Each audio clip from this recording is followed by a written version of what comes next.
गया सरकार। जग्गा को मारकर अजीत रील लेकर भाग गया है। ये कैसे हो सकता है?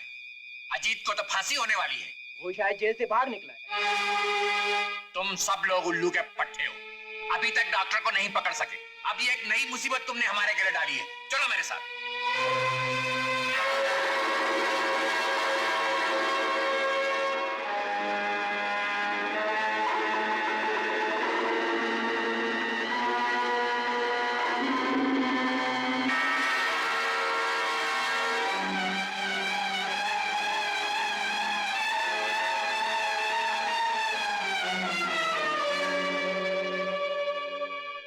तुम यहाँ? बेटी, मुझे तुमसे कुछ कहना है। बेटी, तुम्हारे मुंह से ये शब्द अच्छा नहीं लगता। मेरी खुशियां लुटकर अब कौन सा जाल बिछाने आए हो? पहले मेरी बात तो सुन लो। बात सुनना तो दूर रहा, मैं तुम्हारी सूरत भी नहीं देखना चाहती। तुम झूठे हो, मक्कार हो। मैं जैसा भी हूँ तुम्हारा बाप हूँ बेटी। बाप? ये कैसे हो सकता है? ये हकीकत है। आज मैं तुम्हें सब कुछ बता देना चाहता हूँ।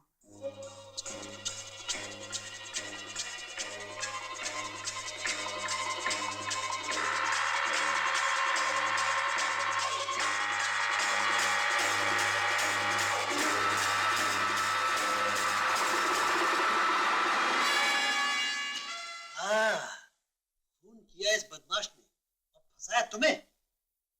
एक बात मेरी समझ में नहीं आती, जब मुझे कैंसर नहीं था तो ये बीमारी के दौरे क्यों पड़ते थे? मैं बताता हूँ। अब कौन सी चाल चलने आए हो डॉक्टर? मैं तुम्हारा मुजरिम हूँ, चाहे तो मुझे जान से मार डालो, लेकिन मेरी बात तो सुनो। बोलो, क्या बोलना चाहते हो तुम? तुम्हें दौरे इसलिए पड़ते थे क्योंकि प्रेमचंद चाय में तुम्हें दवा मिलाकर पिलाता था। तुम्हें कैंसर है ये कहने के लिए भी प्रेमचंद ने ही मुझे मजबूर किया था। अब मैं समझा, ये सब उसी की चाल थी। उसी ने मुझे चोरी करने पर मजबूर किया, क्योंकि वो कमीना जानता था कि मेरे सिवा इस तिजोरी को कोई दूसरा नहीं तोड़ सकता। अजीत, मेरी बेटी प्रेमचंद के फंदे में फंसी है, उसे किसी तरह। मेरी बेटी? तुम्हारी कौन सी बेटी? रेखा। आपकी बेटी? हाँ, ये सच है।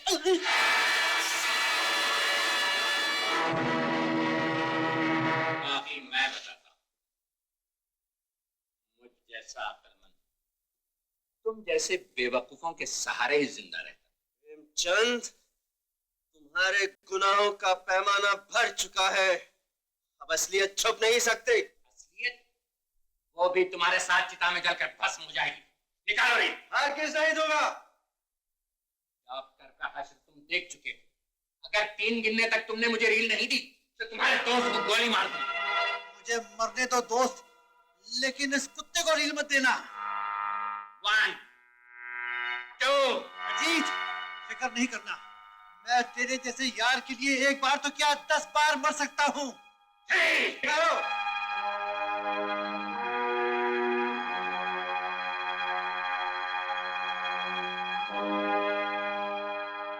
युवराज, पुलिस को फोन कर दो कि हमने मुजरिम को गिरफ्तार कर लिया है, लेकिन गिरफ्तारी से पहले उसने हमारे एक दोस्त डॉक्टर का खून कर दिया। ये रहा तुम्हारा सबूत।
अरे बाबा, हमसे गरीब की मदद करो बाबा।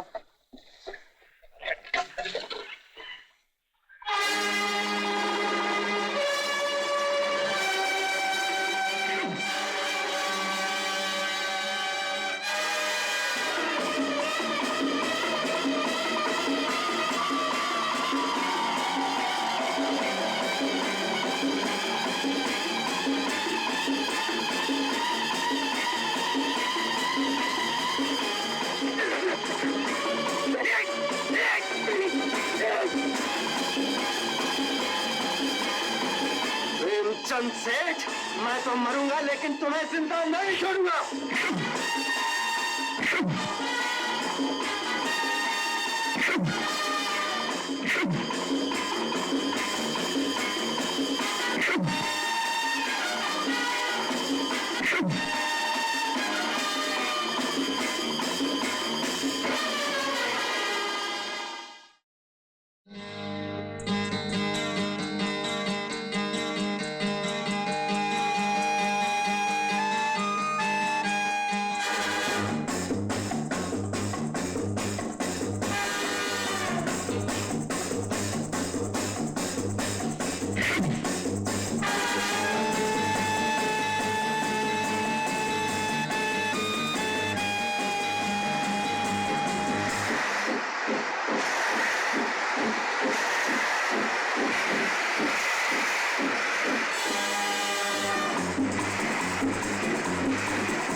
अजी, नीलगिरी नहीं, यहीं पर है।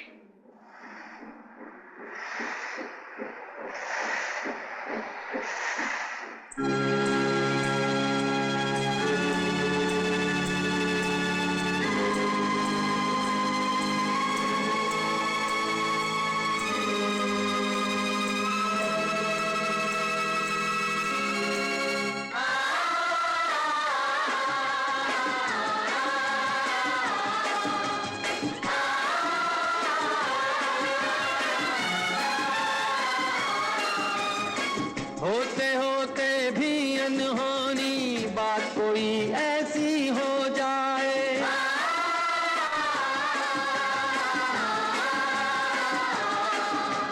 मंजिल पर राही जब पहुंचे देखे तो मंजिल खो जाए।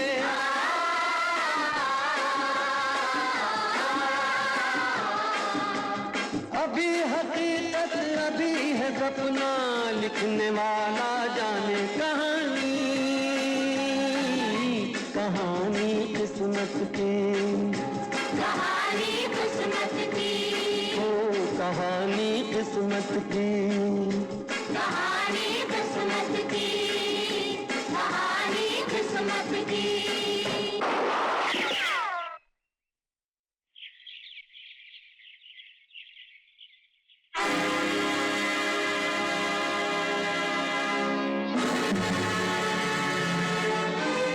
क्यों नकली बाप मुझे बेटी कहता था, तो मेरे बाप को मार डाला। जी चाहता है तुझे गोली से उड़ा दूं। मेरी बेटी, तुझे कोई गलत फहमी हुई होगी। तू मुझे कभी गोली नहीं मार सकती। तुम मुझे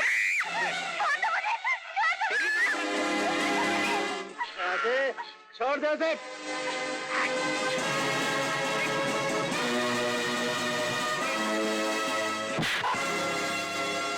को गिरफ्तार कर लो। ठहरिए हवलदार साहब, हट! ठहरिए इंस्पेक्टर साहब, मुजरिम ये नहीं वो है। नहीं इंस्पेक्टर साहब, ये झूठ बोल रहा है। भागा मत।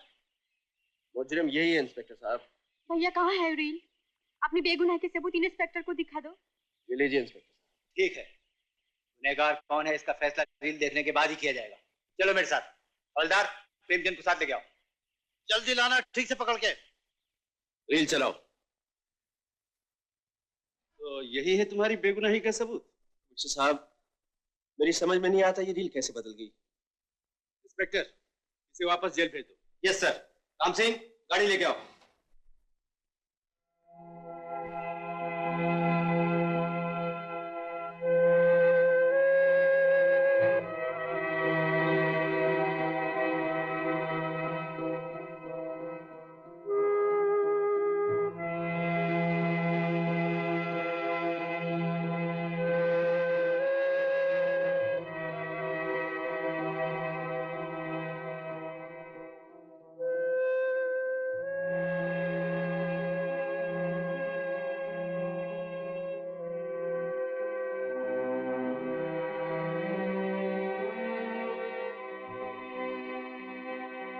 तुम्हें यानी कैदी नंबर 2580 अजीत शर्मा को इंडियन पेनल कोड दफा 302 के तहत कत्ल के जुर्म में अदालत ने फांसी की सजा दी। सरकार के ऑर्डर नंबर 123 पीसी के तहत आज तुम्हें फांसी दी जाएगी। तुम्हारी कोई आखिरी ख्वाहिश हो तो कह सकते हो।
मिस्टर प्रेमचंद, हमने जो आपको तकलीफ दी उसके लिए हमें अफसोस है।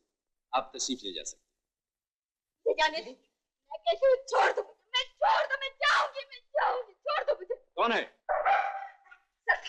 सरकार, मैं अपने बच्चे की बेगुनाही का सबूत लेकर आई हूँ।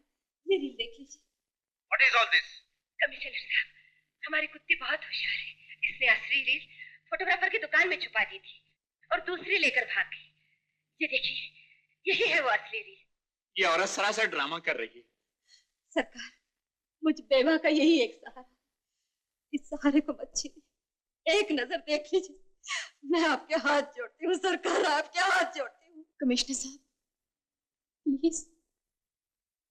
ठीक है, ये रील भी लगा कर देख लो।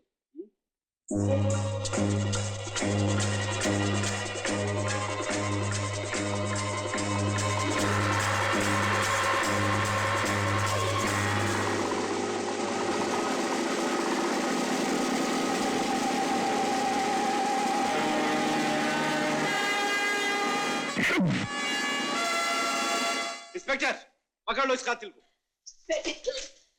बेटे मुझे माफ कर देना, मैंने तुम्हें बहुत गलत समझा। नहीं माँ, ऐसा मत कहो, इसमें तुम्हारा क्या कसूर? कमिश्नर साहब, अब तो ये छूट जाएंगे ना? इन्होंने कानून की बहुत बड़ी मदद की, वरना इंसाफ के हाथों एक अजीम बेइंसाफी हो जाती। मैं सरकार से इनकी पूरी शिकायत